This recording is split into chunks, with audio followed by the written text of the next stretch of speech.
Welcome to SS news. నేను మీ శోభ.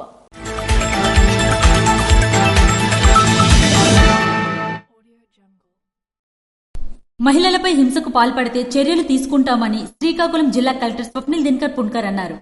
అంతర్జాతీయ స్త్రీ హింస నిరోధక దినోత్సవం సందర్భంగా జిల్లా పరిషత్ కార్యాలయం నుండి సంతోషమాత గుడి వరకు నిర్వహించిన ర్యాలీని జిల్లా జాయింట్ కలెక్టర్ ఫర్మద్ అహ్మద్ ఖాన్తో కలిసి ఆయన సోమవారం ప్రారంభించారు.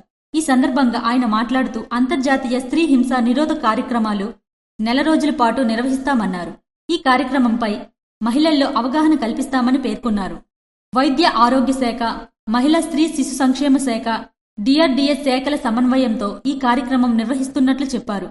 మహిళలకు సంబంధించిన న్యాయ కేంద్రాలు ఉన్నాయని, మహిళా స్త్రీ శిశు సంక్షేమ శాఖ నుండి జీజీహెచ్లో వన్ స్టాప్ సెంటర్ ఉందని, మహిళలకు సంబంధించిన కుటుంబ సమస్యలు ఉంటే న్యాయ సహాయం కోసం వన్ స్టాప్ సెంటర్ను సద్వినియోగం చేసుకోవాలన్నారు. వన్ స్టాప్ సెంటర్లు మహిళల కోసం ప్రతి చోట ఉన్నట్లుగా చెప్పారు. ఇవే కాకుండా కౌన్సిలర్లను కూడా ఏర్పాటు చేసినట్లు పేర్కొన్నారు. కౌన్సిలింగ్ తరువాత కోర్టులకు వెళ్లి లీగల్ ప్రొసీజర్ ఫాలోవడం ఉంటాయన్నారు. మండలాల వారీగా, డీసీపీఓ వారీగా మహిళలకు న్యాయ సహాయం అందించనున్నట్లు పేర్కొన్నారు. ప్రతి సిహెచ్సిలో కౌన్సిలర్లు ఉంటాయన్నారు. ఈ ర్యాలీ ద్వారా వైద్య ఆరోగ్య, మహిళా స్త్రీ శిశు సంక్షేమ, డిఆర్డీఓలతో పాటు సచివాలయ సిబ్బంది మహిళల్లో అవగాహన కల్పిస్తామన్నారు. ఎక్కడైనా మహిళలపై గృహహింస లేదా పనిచేసే స్థలాల్లో హింస జరిగితే స్థానిక ఇంటర్నెట్ డిపార్ట్మెంట్, కలెక్టరేట్లలో కమిటీలు ఉంటాయని, ఎక్కడైనా మహిళలపై వేధింపులు జరిగినట్లు ఫిర్యాదు చేస్తే విచారణ చేసి చర్యలు తీసుకుంటామని చెప్పారు. ర్యాలీలో బాల్య వివాహరహిత భారతదేశం, జెండర్ ఆధారిత హింసకు వ్యతిరేకంగా జాతీయ ప్రచారం తదితర స్లోగన్స్లతో ర్యాలీ నిర్వహించారు.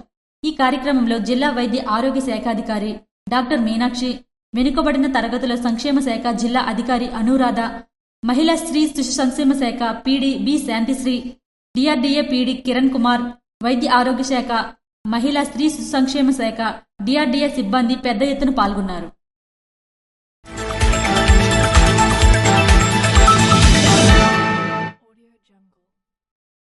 తెలుగునాటి సంస్కృతిని, సంప్రదాయాలను ప్రతిఫలించే విధంగా ప్రస్తుత రాజకీయ శైలిలో వినూత్నమైన ఆలోచనలతో ప్రజలను ఆకట్టుకోవడంలో కొందరు ప్రజాప్రతినిధులు ముందుంటున్నారు.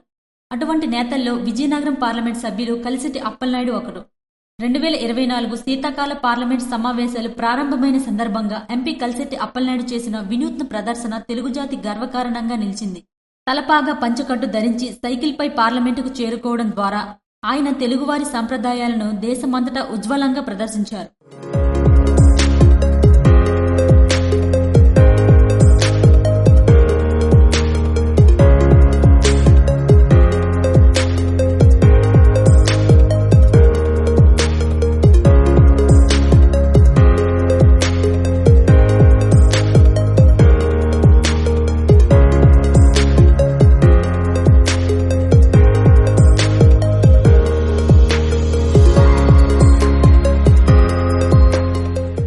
తెలుగు ప్రజల ఆనవాయితీ అయిన పంచకట్టు, తలపాగా తెలుగువారి గౌరవానికి, విశిష్టతకు చిహ్నాలు.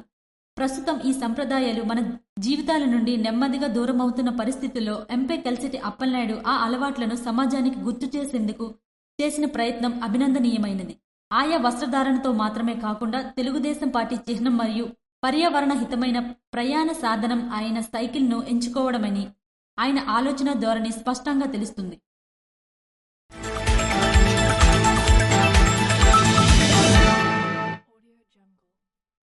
అకుంఠిత దీక్ష, అంతులేని ఆత్మవిశ్వాసంతో సన్నిధానానికి చేరుకుని స్వామిని దర్శించడమే అయ్యప్ప దీక్షలోని అంతర్యమని శ్రీకాకుళం ఎమ్మెల్యే గుండుశంకర్ అన్నారు.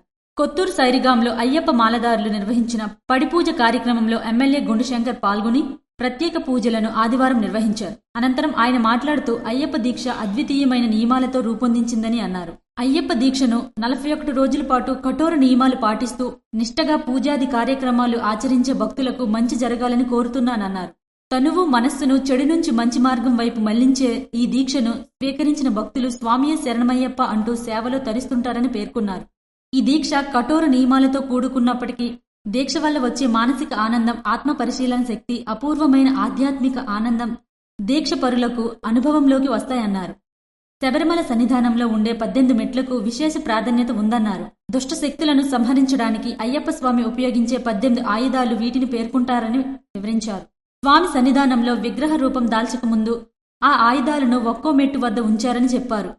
స్వామి ఆలయానికి చేరుకోవాలంటే 18 కొండలను కూడా దాటాలని, ఆ 18 కొండలను ఈ 18 మెట్లు సూచిస్తాయని తెలిపారు. 18 మెట్లు 18 పురాణాలు సూచిస్తాయని, ఋగ్వేదం, యజుర్వేదం, సామవేదం, అథర్వణ వేదాల్లో 18 అధ్యాయాలు ఉన్నాయని వివరించారు. భగవద్గీతలోను 18 అధ్యాయాలు ఉన్నాయని, ఇలా 18 సంఖ్యకు అయ్యప్ప సన్నిధానంలోని 18 మెట్లకు సంబంధం ఉందని పురాణాలు చెబుతున్నాయని అన్నారు. అనంతరం అయ్యప్ప స్వామి మాలాధారణలో మాట్లాడుతూ వారికి అంతా మంచి జరగాలని ఆకాంక్షించారు. ఎమ్మెల్యే వెంట టీడీపీ నాయకులు, కార్యకర్తలు తదితరులు పాల్గొన్నారు.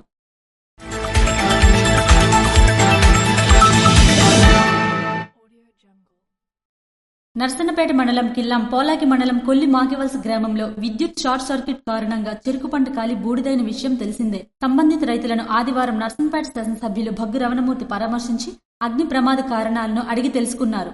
రైతులు ఆర్బి రామన్న, బైరు గోవిందరావు, బైరు సింహాచలం, బైరు నర్సునాయుడు, మెండ రాజారావు ఆయా రైతులను కలిసి ధైర్యం చెప్పారు. ఈ కార్యక్రమంలో నర్సన్నపేట పోలాకి మండల పార్టీ అధ్యక్షులు సింహ చంద్రశేఖర్, మిరియాపల్లి వెంకటప్పలనాయుడు, మాజీ market committee chairman బైరు Bhaskar Rao, sarpanch RB Ramanna, బైరు Sundar Rao తదితరులు పాల్గొన్నారు.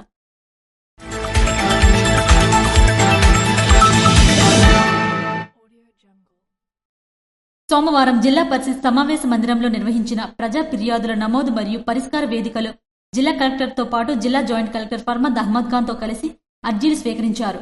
రెవెన్యూ 23, వ్యవసాయ శాఖ 6, హోంశాఖ 4, గిరిజన సంక్షేమ శాఖ, ఇంజనీరింగ్ విభాగం 4, గ్రామీణాభివృద్ధి 3, మున్సిపల్ అడ్మినిస్ట్రేషన్ 3, గిరిజన సంక్షేమ శాఖ 2, సాంఘిక సంక్షేమ శాఖ 2, ఆర్డబ్ల్యూఎస్ 2, మహిళా స్త్రీ శిశు సంక్షేమ 2, Panchayati Raj engineering 2, survey and land రికార్డులు 2, పంచాయతీరాజ్ 2, దేవాదాయ శాఖ 1, society for elimination of rural poverty 1, APGLI 1, APEPDCL 1, ఉద్యానవన శాఖ 1, public health 1, AP township and infrastructure development corporation 1, మత్స్యశాఖ 1 అర్జీలను 65 స్వీకరించారు.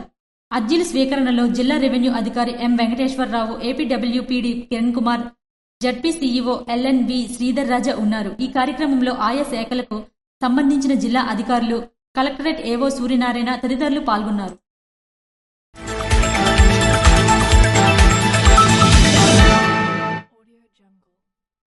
అంతర్జాతీయ స్త్రీ హింస నిరోధక దినోత్సవ సందర్భంగా పోలాకి ప్రభుత్వ జూనియర్ కళాశాల నుండి తహసీల్దార్ కార్యాలయం వరకు నిర్వహించిన ర్యాలీని ఎమ్మెల్యే భగ్గు రమణమూర్తి ప్రారంభించారు.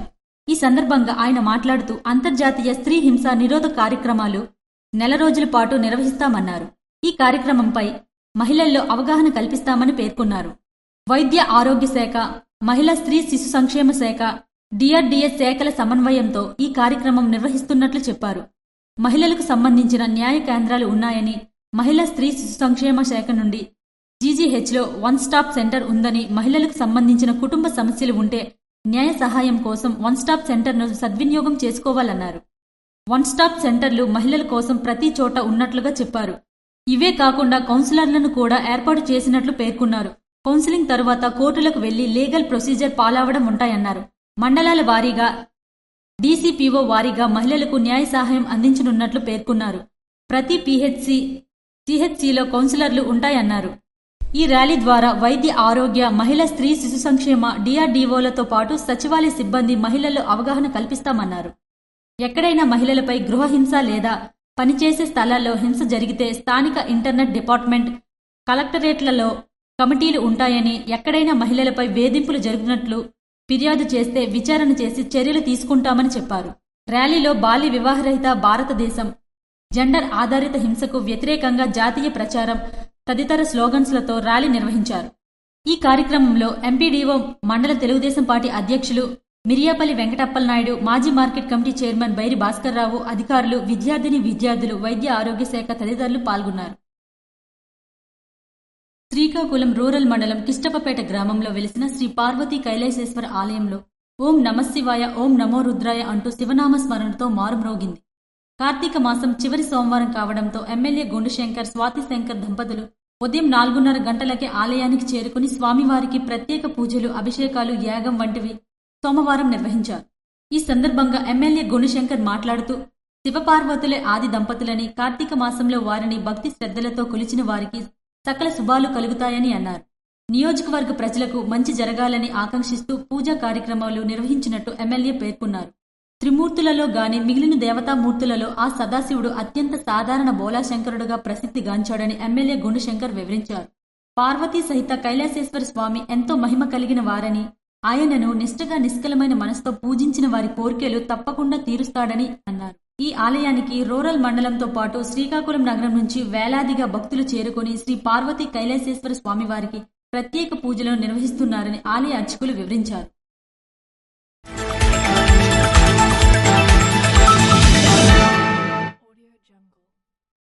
శనివారం శ్రీకాకుళం జిల్లా విద్యాశాఖ వారి ఆధ్వర్యంలో జాతీయ రాజ్యాంగ దినోత్సవ సందర్భంగా గవర్నమెంట్ గర్ల్స్ హైస్కూల్ శ్రీకాకుళం నందు జిల్లా స్థాయిలో నిర్వహించిన డిబేటింగ్ కాంపిటీషన్లో రణస్థలం మండలం కోస్టా పంచాయతీ శ్రీ నారాయణ స్కూల్ విద్యార్థులు పైడి తనూజ జిల్లా స్థాయిలో ప్రథమ స్థానం కైవసం చేసుకున్నారు.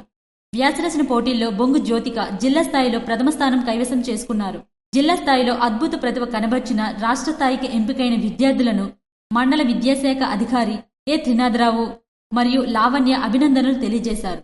జిల్లా స్థాయిలో ప్రథమ స్థానంలో నిలిచిన శ్రీ నారాయణ స్కూల్ కీర్తిని దశ దిశలు విస్తరింపజేసిన మా విద్యార్థిని ఆనిముత్యాలకు Sri Narayana school managing director Kella Manjubhargavi, correspondent K Govinda, principal Gowrinaidu మరియు ఉపాధ్యాయ సిబ్బంది తదితరులు పాల్గొన్నారు. ఇవి ఈనాటి వార్తలు. మరిన్ని వార్తలతో మళ్ళీ కలుద్దాం. చూస్తూనే ఉండండి SSB.